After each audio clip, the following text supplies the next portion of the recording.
Hello guys, Rox here. So today we are going to start with the masking process.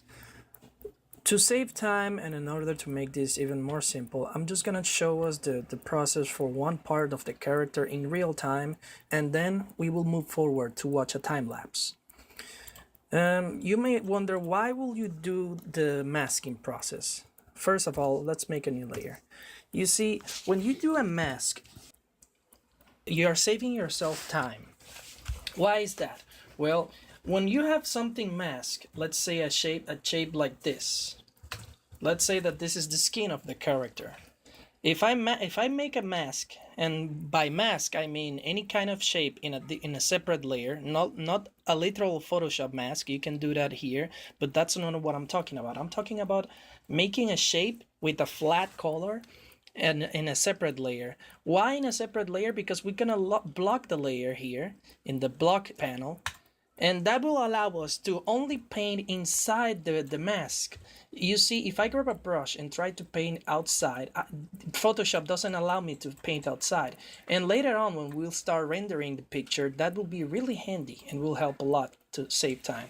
So in how you do a mask, you have a lot of options. You can either go with your basic brush. In this case, we need a hard edge brush. You can change that here. I just have a preset for that. And let's say that we wanna do the masks for the face. So we will get closer to the sketch and start doing our mask like this. You see, you can just brush it up until you fill everything up. Another option that you have is with the pen tool.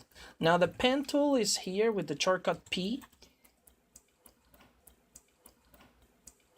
This one.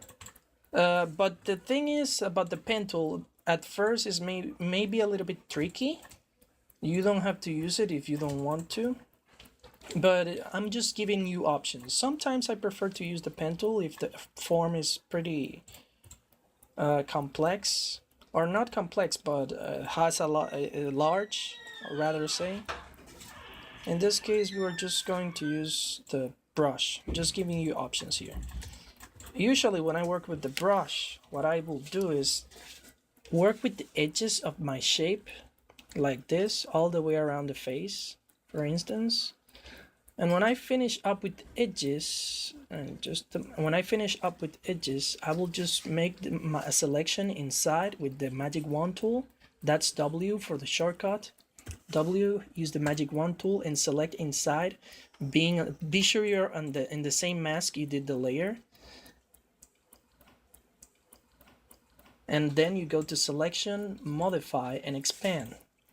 That way you will be sure that you don't have jagged edges. And expand it like 3 pixels. And then you can fill pressing Alt backspace. And there you go, we have a mask. And now if I want to paint the face, let's say render the face, and let's see, for instance, let's say that this is where the light is hitting. I can just block my mask and paint here without worrying about getting out of my lines. Later on, you will notice that I also refine the edges of the mask. That way it looks more clean. But yeah, that's pretty much it. So now I'm just gonna show you the time lapse.